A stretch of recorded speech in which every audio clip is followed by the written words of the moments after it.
And in addition to this runaway immigration bill, we have a runaway health care law that is consuming the nation. It is devouring our health care. And the foremost expert in the country, columnist, author, scholar, former lieutenant governor of New York, my friend Betsy McCoy. How are you, Betsy? Well, I'm so glad we can talk tonight because there are a lot of headlines about what's happening to these health insurance exchanges, Mark. But the fact is, most of the politicians are ignoring the monkey business that's going on. They're simply complaining that the health insurance exchanges aren't up and running yet.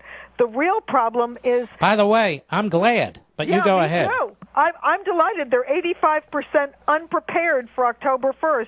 But the real problem is the cynical, and I say this underscoring it, cynical exploitation of a worthy goal, helping the uninsured, the cynical exploitation of that worthy goal to build the Democratic Party enrollment and literally destroy a fair two-party system.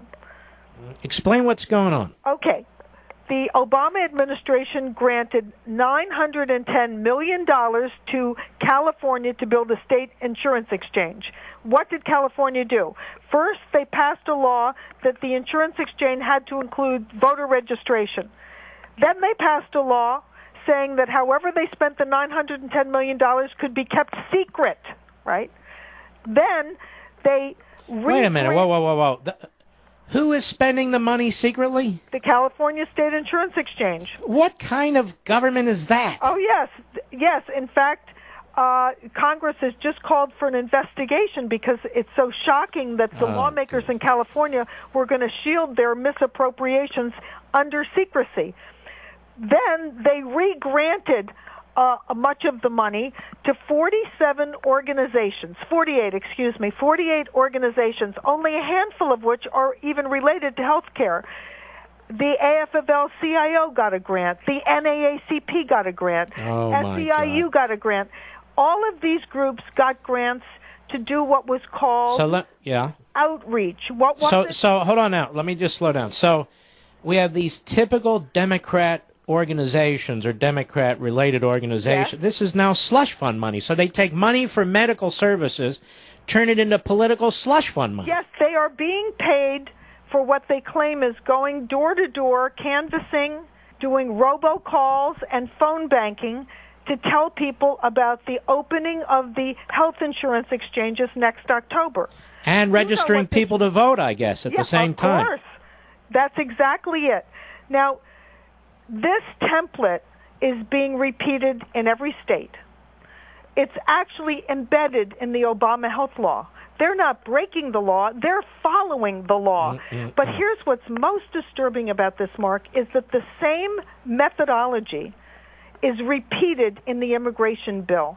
Section 2106 of the immigration bill outsources to these same community organizations and unions the important job of walking newcomers through the amnesty process, the provisional status process, then the naturalization process.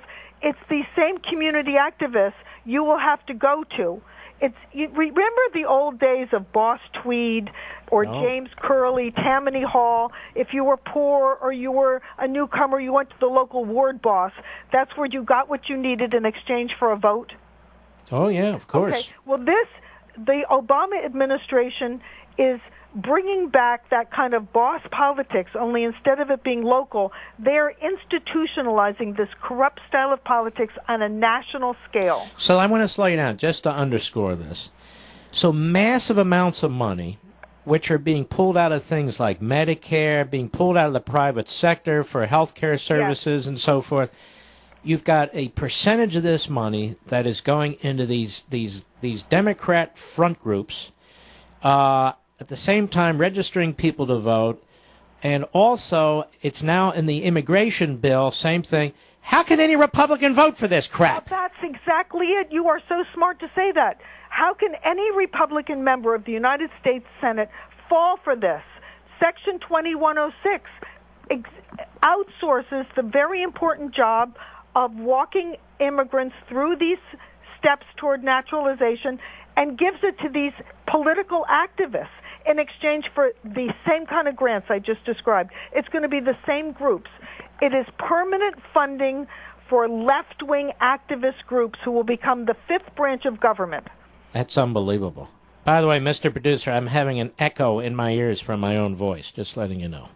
Yes, we do this on the air while I'm doing it. Can I tell you something, first of all, in praise of you? You are a national treasure. Nobody knows this Obamacare backwards and forwards like you, and now you've dug into this immigration bill. Betsy McCoy, why are we passing 1,000-page bills and 2,700-page bills and then 15,000 pages of regulations? How do people even know how to get health care when they're swamped like this? Well, you are so right, and the fact is when you hear Chuck Schumer say it has to be comprehensive, comprehensive is a synonym for unread. That's what a comprehensive bill means, unread. We ought to have 20-page bills in plain, honest English that members of Congress will read before voting on them. And I say 20 pages because that should be enough. The framers of our Constitution established the entire federal government in 18 pages. Mm-hmm.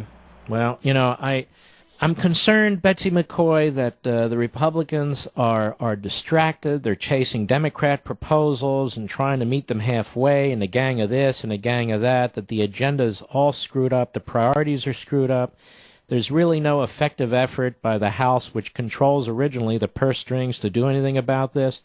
I mean, other than somebody like you and a handful of other people, trying to explain this, we do not have leaders in Congress or elsewhere making this an issue. And Betsy McCoy, most of the American people don't like this now. Imagine what they're going to be feeling a year from now. Yes, and there's something so cynical about what's happening in both parties. I'm very disappointed when I see Senator Marco Rubio urging Americans to support this bill.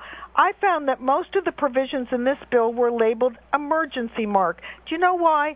Because in 2010, the Congress passed something called the Pay-As-You-Go Act. After all, our nation is $17 trillion in debt. The Pay-As-You-Go Act says Congress can't create any more mandatory spending unless it takes the money from other types of spending or raises taxes. Now, of course, the members of the United States Senate, they don't want to do any of those things, so they're cooking the books. They're weaseling out of their own Pay-As-You-Go Act by labeling each provision of this immigration bill an emergency. There are no Hurricane Sandys in this bill. That's amazing. So in order to get around their own requirements, their own rules, just call it an emergency and fund it with more deficit spending. Yes. How have they no shame? Well, let me say this then. How can Mitch McConnell not speak out against this? And how can Marco Rubio not speak out against this? And Paul Ryan and Boehner and everybody. How is it that they do this? And then they pretend that they're fiscal conservatives. I so agree. And, Marco Rubio is on advertisements on Fox all the time. Yeah, on my show, too. I can't control it. It's him and Paul Ryan. That's right. Assuring us that this bill says someone who has entered the country illegally can only stay and become legal if they're working, if they're employed, if they're self-sufficient. Yeah, well, I've read the bill, and I can tell you it says that, but it also says here are the exceptions. If you're in high school, you're in college, you're getting a GED, you're in job training, you're taking care of a child, or you're taking care of an older person, or you're unemployed through no fault of your own. Well, whoever thinks it's their own fault. Oh, good Lord. What this bill really says is you have to be employed except if you're not. You see, this is why you're so important, because the fact of the matter is people aren't really going through this bill. We're dealing with platitudes and mythology and stereotypes. And, and also, they have no intention of securing the border. Do you know how I know, Betsy? Because they won't do it. No. All they have to do is secure the border first, and then we can have these discussions, but they won't do it. I'm a pro-immigration person, as I'm sure you are. We're a nation of immigrants, and we're better for it. My whole family came from other parts of the world. But the fact is, we, the people, also have to pay the bills. And so the members of Congress should deal honestly with us instead of cooking the books. What do you think about this effort by some in Congress to expand Obamacare to apply to people who aren't citizens? Well, as you know, under the current Obama health law, legal immigrants are immediately entitled to a full subsidies on the health insurance exchanges. So I think you're asking me about illegals. And no, about the probationary period. They have this probationary period. No, yeah. I don't think people who entered the country illegally and are then on provisional status should be entitled to all these benefits. But there are people pushing for it. Oh, of course they are. And by the way, there's another provision in the immigration bill that sets up a task force to propose legislation to offer many more benefits to immigrants. And so the question I would ask is, what are the plans to change the laws after this is passed and offer immigrants many, many more benefits than they currently are entitled to? Because that's what the bill says. And you and I know these are always quote-unquote first steps. I mean, I hear people come on my program, like my friend Paul Ryan, and he says, this will create economic growth. And I think to myself, we're teaching people who come here to be part of the welfare state, not part of the capitalist system. And so how do you expect people to assimilate into a market notion of how our country should work when the law provides and all the pressure is for people to get on public assistance? That's right. And that's why the most dangerous part of the immigration bill and the most insidious part of the health care law are these portions that outsource critical functions of government to these community activists, because it's a recreation of the system that was in place for so long, where go to the boss, get all the benefits in exchange for voting for that person or for that party. Our two-party system is at risk of permanent destruction because of these provisions. Well, this is just more appalling, and the idea that the Republicans are going along with this is absolutely disgusting to me. Yes, and in the Obama health law, these community activists are permanently funded because after the first year, they don't depend on a grant from Washington anymore. The funding for those community activists come right out of the exchange revenues.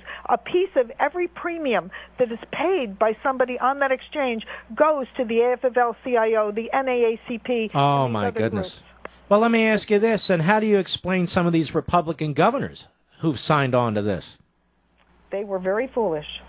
Mm-hmm. And they run around talking about themselves as fiscal conservatives. Yes, and then talking about their bipartisanship as if it were something of merit. Really, what I see, Mark, is that the Republican Party is lacking in moral self-confidence. That's a good way to put it. The Republican Party, Betsy, needs a conservative, free market, constitutionalist leader. And I'm so glad you included the word constitutionalist, somebody who understands the Constitution, who knows it inside and out, and who is committed to protecting it. Amen. Well, you're great, and we're going to have you back because you're a one and only, and I appreciate it. Thank you so much, and you are the voice of freedom for this nation. Aren't you sweet? Well, thank you, Betsy. God bless you. You take care. She is good. She knows this stuff backwards and forward. When it comes to this kind of legislation, I turn to Betsy McCoy. When it comes to this immigration issue, I turn to Heather McDonald. These are great ladies, and they know this stuff. And there are other people, too. Don't take offense out there. There are many great people. But you see, folks, what's going on. So if you have a Republican senator, and they're on the fence, and you know what's in this bill now, you're learning more and more information about it, and you can see with your own eyes what's going on in your own pocketbook, well, that Republican senator shouldn't be sitting on the fence, particularly if he's the Republican leader of the Senate. He should be leading the charge, or she, against this. I don't know how you can be considered a conservative if you vote for this. This is Obamacare for immigration.